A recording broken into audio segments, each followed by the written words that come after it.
కలకత్తాలోని అర్జికర్ government medical కాలేజీలో PG second year చదువుతున్న junior డాక్టర్ని అతి కిరాతకంగా హత్య చేసిన దుండగులను వెంటనే అరెస్ట్ చేసి ఉరి తీయాలని శనివారం నాడు కాకినాడ జిల్లా జగ్గంపేట ప్రధాన కూడలిలో ప్రగతిశీల ప్రజాస్వామ్య విద్యార్థి సంఘం ఆధ్వర్యంలో భారీ ప్రదర్శన ర్యాలీ నిర్వహించారు.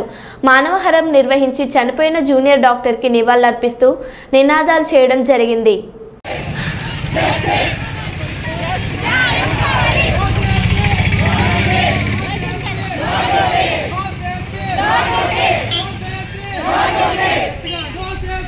No do this. No do this.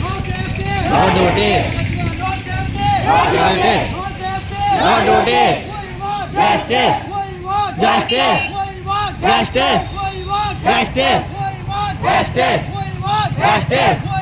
Justice. No do this. No do this. No do this. No do this. No do this. No do this. Justice! Justice! Justice! Justice!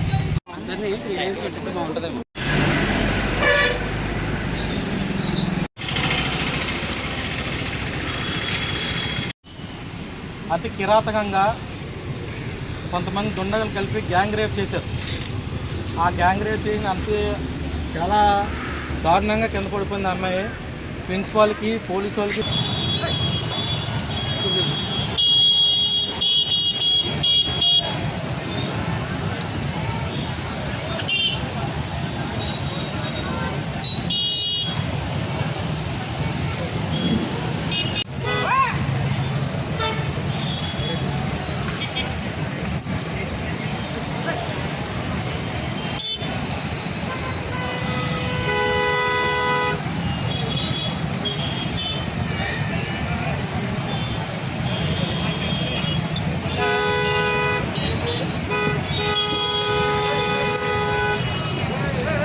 Karthikeya hospital OP sister మాట్లాడుతున్నాను. ప్రాణం పోసే doctors కి రక్షణ లేకపోతే భారతదేశంలో ఉన్న ప్రభుత్వం ఏం చేస్తుందని నిలదీస్తున్నాము.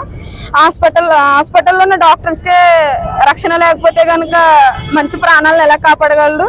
ప్రభుత్వం వెంటనే స్పందించాలని కోరుకుంటున్నాను. జగ్గంపేట సాయి హాస్పిటల్ నుంచి ఓపీ సిస్టర్ మాట్లాడుతున్నాను. కలకత్తాలో ఒక డాక్టర్ ని డ్యూటీలో ఉంటుండగా కూడా ఇంత అత్యాచారానికి రేప్ చేసి ఎంతో గ్యాంగ్ వార్ గా ఆవిడ్ని చాలా దారుణంగా హింసించి చంపేశారు. ఈ ప్రభుత్వం ఏం చేస్తుంది? ప్రభుత్వం కనీసం ఆవిడికి రక్షణ కనిపించలేదు. చనిపోయినందుకు ఆవిడికి ఆ దుండగులు ఎవరైతే ఉన్నారో వాళ్ళందరినీ కూడా ఎంక్వైరీ చేసి కనుక్కొని వెంటనే గవర్నమెంట్ వాళ్ళని శిక్షించాలి. చాలా దారుణంగా సెంటర్ లో పెట్టి నరికి అటువంటి మగవాళ్ళు ఎవరైతే ఉన్నారో అంతమందిని కూడా కోర్టులో పెట్టి ఉరిశిక్ష వేయకూడదండి. సెంటర్ లో పెట్టి వాళ్ళని ఉరి తీయాలి. సెంటర్ లో పెట్టి గుర్తు చేస్తే మిగతా వాళ్ళకు కూడా బుద్ధి జ్ఞానం కలుగుతుంది. ఇంకా ఎటువంటి ఆడవాళ్ళని కూడా ఎవరిని కూడా శిక్షించకుండా హింసించకుండా బాధ పెట్టకుండా వాళ్ళందరూ కూడా జాగ్రత్త పడతారు. ప్రగతిశీల ప్రజాస్వామ్య విద్యార్థి సంఘం PDS విజృంభణ రాష్ట్ర కార్యదర్శిని మాట్లాడుతున్నాను. గత వారం రోజుల క్రితం స్వతంత్ర వేడుకలు రాకముందే పశ్చిమ బెంగాల్ కలకత్తాలోని మెడికల్ విద్యార్థిని అతి కిరాతకంగా హత్య చేశారు. ఆ డిపార్ట్మెంట్ వారే.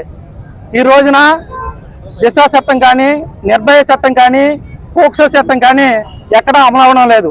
చట్టాలు వచ్చేసినాయి, పటిష్టంగా చేపడుతున్నాయని కేంద్ర రాష్ట్ర ప్రభుత్వాలు చెప్తున్నాయి తప్ప ఈ రోజున మహిళలకు కానీ విద్యార్థులకు కానీ ఎక్కడ రక్షణ కల్పించే దాఖలాలు లేవు. 78 సంవత్సరాలు ఎంతో ఉత్సాహంగా చేసేసుకున్నాం చెప్పుకుంటున్న ఈ కేంద్ర ప్రభుత్వం ఒక అమ్మాయికి రక్షణ కల్పించని స్వతంత్ర వేడుకలు జరుపుకుంది చాలా దురదృష్టం. కావున వెంటనే ఆ హత్య చేసిన దుండగుల్ని వెంటనే శిక్షించాలి. ఇలాంటి సంఘటనలు పునరావృతం కాకుండా గవర్నమెంట్ చర్యలు తీసుకోవాలని ఈ సందర్భంగా డిమాండ్ చేస్తున్నాం. ఇంటర్ సెకండ్ ఇయర్ అక్షర కాలేజ్ చదువుతున్నాను. అమ్మాయిని ఇప్పుడు అందరూ జస్టిస్ అని కావాలంటున్నాము. కోల్కత్తా సీఎం గారు జస్టిస్ రేప్ కాదు సుసైడ్ అని చెప్తున్నారు. అందరూ ఫోటోలు గట్టా చూసి అందరూ చెప్తున్నారు అది రేప్ అని. మేము అమ్మాయిలు అసలు స్వతంత్రంగా లేము. ఆ కేసు జరిగిన నెక్స్ట్ డే ఇండిపెండెన్స్ డే అని అందరూ ఇప్పుడు చెప్తున్నారు. ఇండిపెండెన్స్ డే అన్నప్పుడు మాకు ఎప్పుడు ఫ్రీడమ్ ఉంటుంది? మేము అమ్మాయిలు ఎప్పుడు నడుచుకుంటూ వెళ్ళాలి ఫ్రీగా. అందరూ అదే అంటున్నారు, చిన్న బట్టలు అమ్మాయిలు చిన్న బట్టలు వేసుకుంటే రేపులు జరుగుతున్నాయి, అమ్మాయిలు రోడ్డు మీద ఒకళ్ళే నడుతున్నారని రేపులు జరుగుతున్నాయి. అలాంటప్పుడు ఆ వెస్ట్ బెంగాల్ కోల్కతాలో అమ్మాయి చిన్న చిన్న బట్టల్లో కాకుండా ఫుల్ క్లాత్స్ తో హాస్పిటల్లో ఉన్న అమ్మాయి సురక్షంగా లేదు. అలాంటప్పుడు మేము ఎప్పుడు సురక్షంగా ఉండాలి? ఉన్న రోడ్డు మీద అమ్మాయిలు కూడా ఫ్రీగా నడలేకపోతున్నారు. అదే హాస్పిటల్లో ఉన్న అమ్మాయి కూడా ఫ్రీగా లేదంటే ఇప్పుడు ఎలాంటి ఫ్రీడమ్ ఉంది మా దగ్గర? అందుకనే we want justice.